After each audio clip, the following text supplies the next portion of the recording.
Welcome back to the channel, guys.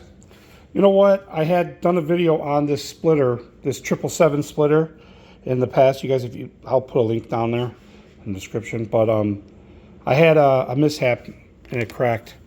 And I said, you know what? I'm not going to buy this cheap ass splitter again. And these are the same ones on eBay or Amazon. It's like in the $170 range.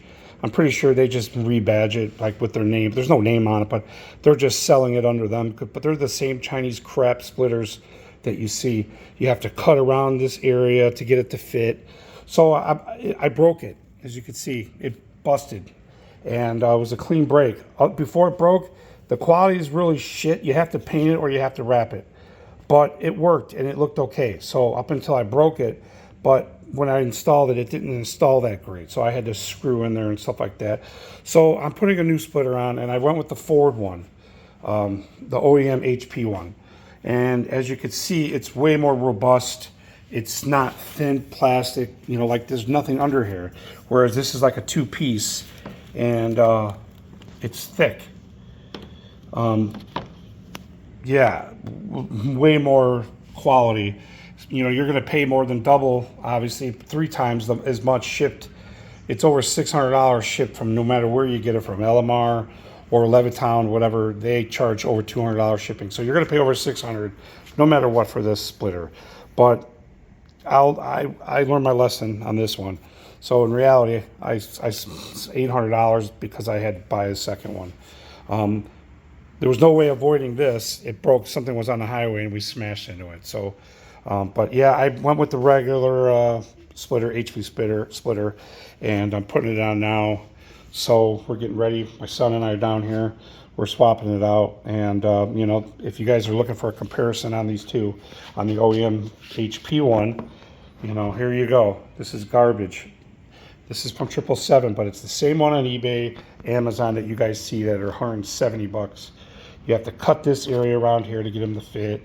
You know, the holes barely lined up, a couple on the sides, but the rest were pretty much crap. A few of the rivets worked, but that was it.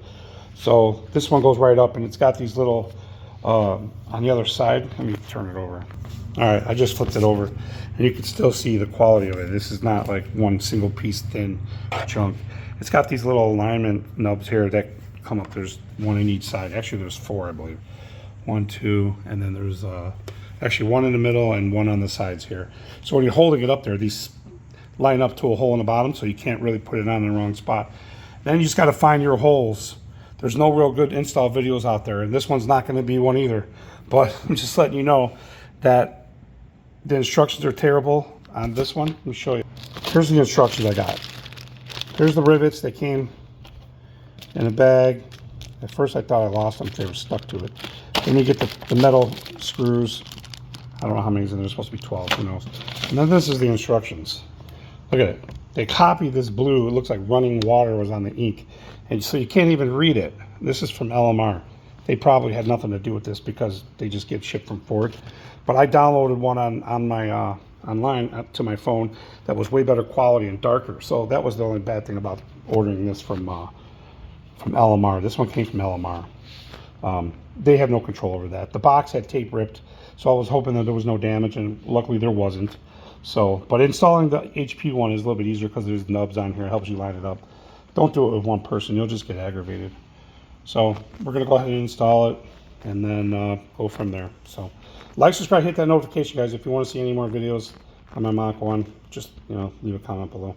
So that's what you should expect if you buy one from LMR or Levittown.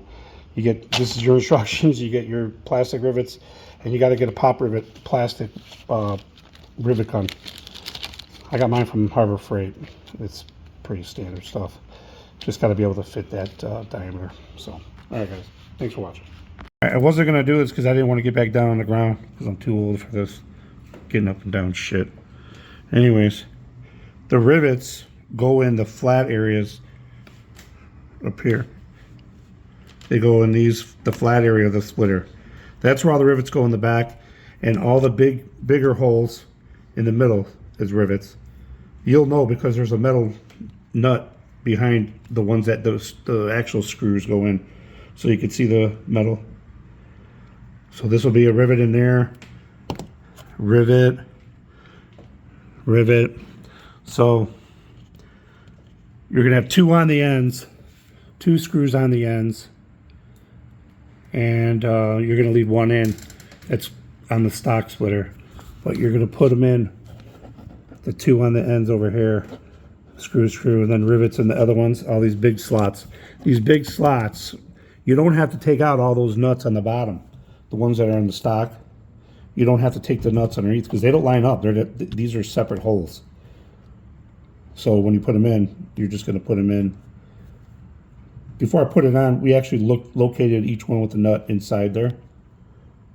And then you just line up your rivets, all this flat areas here, all the way down, and then the rivets in there. It's pretty, once you get it out there, you'll see it's pretty explanatory. Just test fit your rivets. So that's it, in case you're wondering. So that's where all the plastic rivets go. And then the bigger areas here for plastic rivets. You got the one in the middle, one here, one there, and there. You really can't mess it up. So, all right, thanks for watching.